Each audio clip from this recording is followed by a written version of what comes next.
औज़ुबिल्लाहिमिनश्शैतानिर्रजीम बिस्मिल्लाहिर्रहमानिर्रहीम। आज हम मोस्ट इम्पॉर्टेंट क्वेश्चन सॉल्व करेंगे मैथ का। और इस क्वेश्चन के अंदर हमें प्रूव करना है कि लेफ्ट हैंड साइड को इक्वल करना है हमें राइट हैंड साइड के। तो बहुत ही आसान तरीके से आपको समझाऊंगा, स्टेप बाय स्टेप हर चीज़ समझाऊंगा। पूरी वीडियो देखिएगा ताकि आप ये पूरा क्वेश्चन समझ सकें। पेपर के पॉइंट ऑफ व्यू से बहुत इंपॉर्टेंट क्वेश्चन है ये।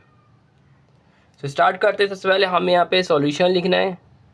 सॉल्यूशन लिखने के बाद मैंने यहाँ पे लिखनी left hand side, left hand side भी राइट हैंड साइड भी, कोई सी भी एक साइड ले सकते हैं आप। मैंने यहाँ पे लेफ्ट हैंड साइड ले लिए। तो मैंने यहाँ पे लेफ्ट हैंड साइड हमारे पास क्या है, 1 डिवाइड बाय आर का square plus 1 divide by R one का square plus 1 divide by R two का square plus 1 divide by R three का स्क्वायर। तो लेफ्ट हैंड साइड को मैं इक्वल करूँगा राइट हैंड साइड के। अगला स्टेप मेरे पास क्या होगा, मेरे पास एक कुछ फॉर्मूलाज हैं, वो फॉर्मूले आपको याद होने चाहिए। पहला फॉर्मूला हमारे पास ये है कि जब भी आपके पास आर दिया जाए, क्या दिया जाए, आर इक्वल होता है डेल्टा डिवाइड बाय एस के। पहला फॉर्मूला ये हो गया, ठीक है। R1 इक्वल होता है S minus delta divide by S minus A के। R2 इक्वल होता है delta divide by S minus B के। और R3 इक्वल होता है delta divide by S minus C के। बात समझ में आ रही है। मैं सारे फॉर्मूले लिख दिए। अब जहाँ जहाँ पर आर होगा वहाँ पे delta divide by S, R1 की जगह delta divide bye S1, R2 की जगह delta divide by S minus B, और R3 की जगह पे delta divide by S minus C हम लिखेंगे। अब यहाँ देखिए 1 लिखा, 1 की जगह 1 लिखा मैंने। यहाँ दिया हुआ आर की वैल्यू क्या है, डेल्टा डिवाइड बाय एस। तो डेल्टा डिवाइड बाय एस मैंने यहाँ पे लिख दिया। और क्योंकि यहाँ पे स्क्वायर है तो मैं यहाँ पे लगा दूंगा इस तरह से स्क्वायर, ठीक है। फिर प्लस का साइन आ जाएगा, प्लस 1 डिवाइड बाय, अब यहाँ बोलना है R1 की वैल्यू क्या है, delta divide by S minus A, इस पर भी आ जाएगा स्क्वायर। इसके बाद 1 डिवाइड बाय R2 की वैल्यू क्या है, R2 की वैल्यू हमारे पास है delta divide by S minus B, इसका भी हो जाएगा यहाँ पे स्क्वायर। उसके बाद हमारे पास क्या है, R3 का स्क्वायर। R3 की वैल्यू क्या है, 1 डिवाइड बाय 1, देखो यहाँ से आ रहा है ऊपर से, 1 divide by delta divide by S minus C का होल स्क्वायर। ये आपने कर दिया। उसके बाद अगर आप देखें स्क्वायर लिखा हुआ है, स्क्वायर का मतलब ये है कि हम इसको स्क्वायर अप्लाई करेंगे। स्क्वायर अप्लाई कर देते हैं, 1 डिवाइड बाय डेल्टा का स्क्वायर और यहाँ पे एस का स्क्वायर, ठीक है। स्क्वायर दोनों पे आ गया। उसके बाद प्लस का साइन, 1 डिवाइड बाय डेल्टा का स्क्वायर और यहाँ पे एस माइनस ए का स्क्वायर हो जाएगा। मैं होल में कर दूंगा इसको, एस माइनस ए का स्क्वायर। फिर प्लस का साइन, 1 डिवाइड बाय डेल्टा का square divide by S minus B का स्क्वायर। प्लस का साइन, 1 डिवाइड बाय डेल्टा का स्क्वायर और एस माइनस सी का होल स्क्वायर। अब हम इसको कर देंगे रेसिप्रोकल। रेसिप्रोकल क्या होता है, रेसिप्रोकल में ये होता है कि ये जो एस नीचे वाली जो वैल्यू है ये ऊपर वाली वैल्यू से हम मल्टीप्लाई कर देंगे। मतलब एस स्क्वायर अगर 1 से मल्टीप्लाई हो जाएगा तो एस स्क्वायर बन जाएगा। मतलब यहाँ लिख सकता हूँ मैं S square divide by delta का स्क्वायर, ठीक है। ये ऊपर चली जाएगी वैल्यू, डेल्टा स्क्वायर अपनी जगह पे रहेगा। इस तरह ये वाली वैल्यू भी ऊपर जाएगी, 1 से मल्टीप्लाई होगी तो यहाँ पे हो जाएगा एस माइनस ए का स्क्वायर और यहाँ पे हो जाएगा डेल्टा का स्क्वायर। इसी तरह से यहाँ पे क्या होगा, एस माइनस बी का स्क्वायर और यहाँ पे भी आ जाएगा डेल्टा का स्क्वायर। फिर यहाँ पे क्या आ जाएगा, एस माइनस सी का स्क्वायर और यहाँ पर क्या आ जाएगा, डेल्टा का स्क्वायर। सिर्फ रेसिप्रोकल क्या है, ये वाली जो वैल्यू है ऊपर ले गया हूँ, ये वैल्यू ऊपर गई है, ये वैल्यू ऊपर गई है। 1 से मल्टीप्लाई हो जाएगी तो 1 ख़त्म हो जाएगा। आपको पता है डिनोमिनेटर में अगर डेल्टा नीचे वाली वैल्यू अगर सेम हो जाए, नीचे वाली वैल्यू सेम हो गई है तो इनको मैं सिर्फ एक ही दफ़ा लिखूंगा, डेल्टा स्क्वायर को मैं एक दफ़ा लिख देता हूँ।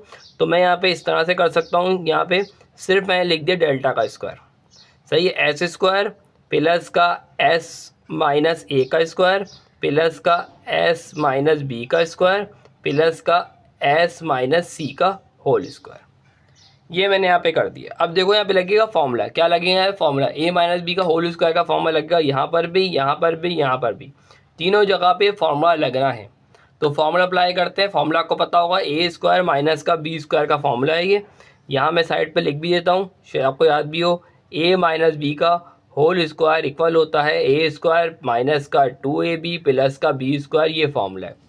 अब इसमें जो ए की वैल्यू है वो एस है और बी की वैल्यू क्या है, ए है, सही है ना। तो पहले मैं लिखूँगा यहाँ पे एस स्क्वायर अपनी जगह पे एज रहेगा, प्लस का साइन। अब यहाँ देखें ये वाला पार्ट सॉल्व करेंगे, ए स्क्वायर माइनस का 2a प्लस बी स्क्वायर, ए की वैल्यू क्या है एस का स्क्वायर माइनस का 2 आ गया, ए और बी की वैल्यू को मल्टीप्लाई करना, ए की वैल्यू ये थी, बी की वैल्यू ये थी, तो मैं यहाँ लिख सकता हूँ ए एस, फिर बोल रहे हैं बी का स्क्वायर मतलब ए का स्क्वायर प्लस का ए का स्क्वायर, सही है। इसी तरह इसको भी सॉल्व करेंगे, प्लस का आ जाएगा यहाँ पे एस का स्क्वायर माइनस का 2bs और प्लस का बी स्क्वायर। इसी तरह इसको भी सॉल्व करेंगे, एस स्क्वायर माइनस का 2cs प्लस का सी का स्क्वायर, और ये हो गया वहाँ पास फॉर्मूला लग चुका है, और डेल्टा का स्क्वायर, सही। अब ये याद रखिएगा यहाँ भी फॉर्मूला लगा, यहाँ भी लगा और यहाँ पर भी लगा है। अब अगर आप यहाँ पे नोट करें, यहाँ पे एस स्क्वायर कितने दिए हैं, एक एस स्क्वायर ये रहा, एक एस स्क्वायर ये रहा, एक एस स्क्वायर ये रहा, एक एस स्क्वायर ये रहा। तो यहाँ मैं कह सकता हूँ यहाँ पे कितने एस स्क्वायर होगा, 4s स्क्वायर। क्या होगा यहाँ पे 4s square, S square S square S square S square, 4s square होगा। तो मैं यहाँ पे लिख देता हूँ यहाँ पे 4s स्क्वायर, 4s स्क्वायर। तो मैं यहाँ पे लिख देता हूँ यहाँ 4s स्क्वायर, ठीक है। अब इसको अरेंज कर लेते हैं, यहाँ पे ए स्क्वायर की वैल्यू ये रही, ए स्क्वायर पहले लिख देते हैं, उसके बाद हम लिख देते हैं यहाँ पे बी स्क्वायर प्लस का बी स्क्वायर लिख दिया, उसके बाद यहाँ पे सी स्क्वायर पे प्लस का सी स्क्वायर। अरेंज कर रहा हूँ मैं, कुछ भी नहीं कर रहा हूँ, कन्फ्यूज़ नहीं हो जाएगा। अब यहाँ पे माइनस का 2as है ये लिख दिया, माइनस का 2bs है ये लिख दिया, माइनस का 2cs है ये लिख दिया, और डिवाइड हमारे पास क्या आ जाएगा, डेल्टा का स्क्वायर। क्लियर है। अब हम क्या करेंगे, इसमें ये सब चीज़ आ गई हैं। अब हम नोट करें यहाँ पे कॉमन आ रहा है, कॉमन क्या आ रहा है 2, यहाँ पे कॉमन आ रहा है, क्या कॉमन आ रहा है यहाँ पे 2 और s, 2s यहाँ से कॉमन आ रहा है, तो मैं 2s को बाहर निकालूंगा पहले। 4s स्क्वायर प्लस का ए स्क्वायर प्लस का बी स्क्वायर प्लस का सी स्क्वायर, माइनस साइन कॉमन है, माइनस साइन मैंने कॉमन ले लिया, 2 तीनों में मौजूद है, 2 मैंने कॉमन ले लिया, s इसमें भी है, s इसमें भी है, s इसमें भी, तो मैंने s कॉमन ले लिया। यहाँ पर अगर 2s बाहर आ जाएगा तो यहाँ बचेगा a, यहाँ पे 2s बाहर आ जाएगा, यहाँ बचेगा प्लस का b, और यहाँ 2s बाहर आ जाएगा, यहाँ बचेगा प्लस का c, क्योंकि माइनस तीनों में से बाहर आ गया तो माइनस बाहर है, ठीक है। डिवाइड में आ जाएगा हमारे पास डेल्टा का स्क्वायर, ठीक है। अब एक चीज़ याद रखिएगा, इसमें हमारे पास एक फॉर्मूला है, आपने पढ़ा भी होगा, वो फॉर्मूला क्या है, s is equal to a plus B plus C divide by किसके इक्वल होता है, डिवाइड बाय 2 के इक्वल होता है। तो 2 यहाँ पे डिवाइड हो रहा है, वहाँ लेके मल्टीप्लाई हो जाएगा s से, तो मैं कह सकता हूँ 2s इक्वल होता है a प्लस बी प्लस सी के, ये भी फॉर्मूला बन सकता है। दोनों फॉर्मूले बन गए, दोनों फॉर्मूले इसी से बना है, ये फॉर्मूला भी। तो मैं कह सकता हूँ जहाँ पर भी a प्लस बी प्लस सी है वहाँ मैं 2s लिख सकता हूँ। सो मैं यहाँ पे इस तरह कर सकता हूँ 4s का स्क्वायर, 4s का स्क्वायर